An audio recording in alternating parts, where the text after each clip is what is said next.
I never thought a touch could say more than 1,000 words. But the day my mom's friend brushed my arm and whispered, "Some secrets don't need words," I realized silence could be heavier than truth itself. I remember that moment like it was carved into my skin, the look in her eyes, soft but hiding something she'd carried too long. And somehow, I knew that whatever she wasn't saying would change the way I saw everything, including my mother. It began one rainy afternoon, the kind that makes everything feel slower, softer, like time itself is holding its breath. My mom was hosting her old college friend, Clara, someone she hadn't seen in over 15 years. I'd heard stories about her, the kind of woman who once lit up every room, who made everyone laugh until their ribs hurt. But the woman who showed up that day wasn't the one from those stories. Clara looked tired, like she'd been fighting something invisible for a long time when she stepped into our home. Her smile was warm but fragile, her eyes darting around as if looking for ghosts. I was sitting on the couch, pretending to read while listening to their laughter from the kitchen. It was strange, the way my mom's laughter sounded softer around Clara, almost careful. When Clara joined me later with a cup of tea, she smiled and said, "You've grown so much. You look just like her when she was your age." I laughed awkwardly, not knowing what to say. Then she reached out, brushed her fingers against my arm, and for a second, everything went still. That's when she said it, "Some secrets don't need words." It wasn't just what she said, it was how she said it, like she was speaking to herself, like she'd been waiting years to let it slip. I didn't understand then, but something inside me stirred, a quiet knowing that whatever secret she carried had something to do with my mother. The rest of the evening was filled with nostalgia, old photo albums, shared memories, half-finished sentences. My mom's eyes glistened when Clara laughed, Clara's eyes dimmed when my mom turned away. There was love there, but not the kind I was used to seeing. It was something quieter, buried under years of distance and unspoken words. That night, I couldn't sleep. Their laughter echoed through the walls, soft and trembling, like two people remembering a time when the world was simpler. I heard the front door open around midnight. Through the small crack in my door, I saw them standing outside, my mom and Clara, under the drizzle, their faces inches apart. My mom looked at her with that same softness I'd seen only once before, the day she visited my dad's grave, and whispered, "I wish things had been different." I didn't see what happened next, but when they came back inside, Clara's eyes were red, and my mom's hand lingered on her shoulder just a moment too long.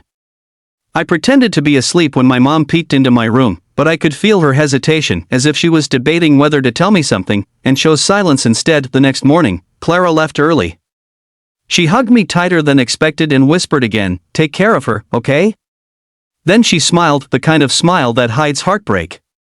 I watched her drive away, leaving behind the faint scent of lavender and rain. Days passed, and life went on, but my mom wasn't the same. She'd stare out the kitchen window for long minutes, her tea untouched. When I asked about Clara, she'd just smile and say, "She's an old friend. We shared a lot of memories."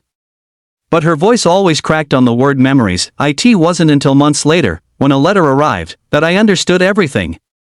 It was from Clara, addressed to my mom, but she wasn't there to receive it. She had gone to visit her sister out of town, so I found it first. I shouldn't have read it. But I did. In it, Clara wrote about the years after college, the nights they spent dreaming of a future they couldn't have, the promises made in whispers, and the fear of a world that wouldn't understand two women in love. She wrote about the night my mom met my dad, how she smiled at Clara and said, "Maybe in another life." And then she ended the letter with one line, "You kept your promise." I never told. Some secrets don't need words. When I finished reading, I couldn't stop crying. Not because I was angry, but because I finally understood the silence between them, the weight of their looks, the sadness in my mom's eyes every time Clara's name came up. It wasn't shame. It was love, the kind the world didn't let them keep. When my mom came home, I handed her the letter. She froze, her breath catching in her throat. "You read it?" she asked softly. I nodded. Tears welled up in her eyes as she whispered, "She said she'd never tell." "She didn't," I said.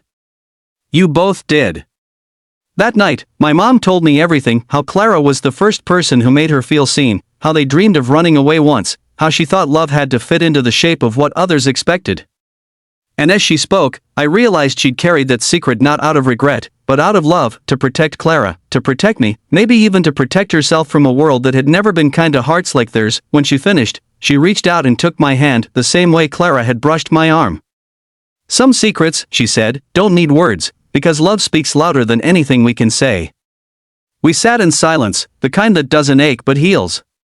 Outside, the rain began again, soft and steady, like the world was washing away years of unspoken pain. I never saw Clara again, but every time it rains, my mom looks out the window with a small smile, and I know she's remembering her. Not with sadness, but with peace. And in that silence, I finally understand what Clara meant, that sometimes, the truest kind of love doesn't need to be said aloud. It simply exists, in the space between two hearts that never stopped listening.